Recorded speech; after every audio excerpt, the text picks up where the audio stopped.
फाइदा नउठा।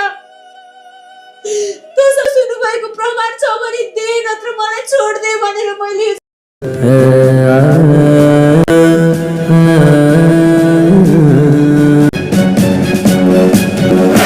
सदा चाहिँ हामी कान्छी भागको कथा फेरि लिएर आएका छौँ, जुन निकै रोचक, संवेदनाशील र कानुनी बहसको मोडमा आइपुगेको छ। मुख्य पात्र सागरमाथि लागेका ती झुटा आरोपहरू र उनलाई बचाउनका लागि गरेको कान्छीले सङ्घर्ष यस भागको मुख्य केन्द्रबिन्दु बनेका छन्। यहाँ यस भागको विस्तृत घटनाक्रम र संवादको हामी पुरै कुरा गर्नेछौँ। त्यसैले भिडियोलाई अन्तिमसम्म हेरिदिनु होला र हाम्रो च्यानललाई सब्सक्राइब गर्नुभएको छैन भने सब्सक्राइब गरी हामीलाई एउटा लाइक पनि अथवा हाम्रो भिडियोलाई एउटा लाइक पनि गरिदिनु होला, किनकि हामी अरू पनि यस्तै भिडियोहरू लिएर आउनेछौँ। यदि कान्छी मन पराउनुहुन्छ भने यो भिडियो अन्तिमसम्म हेर्नुहोला।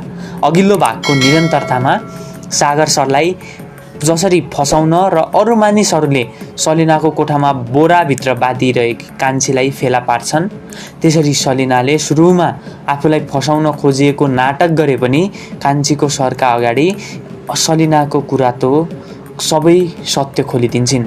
सर सलिनासँग निकै आकर्षित हुन्छन् र उनलाई मानवता नभएको धरतीको बोझ भन्दै आफ्नो जिन्दगी र आँखा अगाडिबाट सधैँका लागि गइहाल्न भनेर भन्छन्।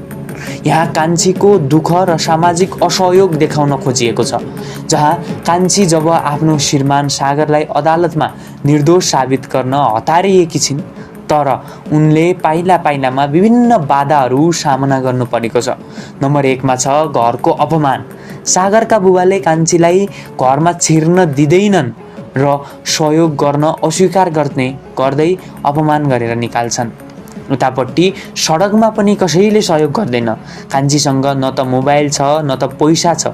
पैसा र मोबाइल नहुँदा बाटोमा हिँड्ने एक मनकारी दिदी र पछि एक वृद्ध बुबाको मोबाइल मागेर आफ्नो देवर र मित दाईलाई फोन गर्नुपर्ने अवस्था पुग्छ। जबकि मित दाईको समस्या के छ भने कान्छीलाई हरेक कुरामा सहयोग गर्ने मित दाई कि आमा भिरबाट लडेर गम्भीर घाइते भएकी छिन्। उनी आकस्मिक रूपमा गाउँ जानुपर्ने भएको छ हैन। मित दाई अब गाउँ जानुपर्ने भएको र कान्छी अन्तिम समयमा एक्लै बनेकी छिन्। ट्याक्सी चलाएको बदमास जुन दाई छन्, उनले अदालत जानका लागि चढेको ट्याक्सीको चालक जयरामले बाटो घुमाएर ढिलो गरिदिन्छन् र कान्छीसँग नराम्रो नियतले कुरा गर्न खोज्छन्। यता पनि एकदमै गाह्रो छ कान्छीलाई अन्तिम समयसम्ममा आएका यी बाधाहरू, जसले कान्छी एकदम डराएर ट्याक्सीबाट ओल्डिन्छन् र उत्रिन्छन्। अदालतमा सागरको बयान र निकै बहस भएको छ। यता फेरि अदालतमा सागर जबरजस्ती करणी र कर्तव्य ज्यान मुद्दाका अभियुक्तको बयानहरू सुरु भएको छ। सागरले आफू पूर्ण रूपमा निर्दोष रहेको र ती बालिकालाई बचाउन जाँदा गुण्डाहरूले कुटपिट पनि गरेको र साथै आफू बेहोस भई रगत पनि निस्किएको भनेर बयानमा भनेका छन्। सरकारी वकिलको दाबी के छ भने मेडिकल रिपोर्टमा सागरले नशा सेवन जुन उनले कहिल्यै गर्दैनन् त्यो सेवन गरेको देखिएको छ र हुलिया शङ्कास्पद रहेकोले उनलाई कडाभन्दा कडा सजाय पूर्व पक्षका लागि जेल चलान गर्नुपर्ने उनले माग गर्छन् र कान्छीको आगमन सागरका लागि निकै सबैभन्दा ठुलो बनेको छ। सागर निकै आत्तिएका छन् र कान्छी कुनै प्रमाण लिएर आउने आशामा उनी छन्।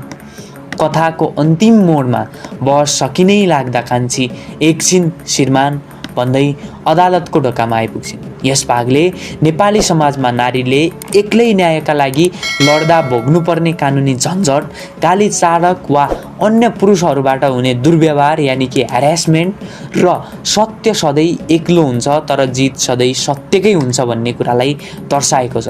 अबको यो भागमा, नयाँ भागमा अब के होला हामी त्यो पनि लिएर आउने नै छौँ। तबसम्मका लागि हाम्रो च्यानललाई सब्सक्राइब गरेर हामीलाई लाइक गरी कमेन्ट गरिदिनु हुन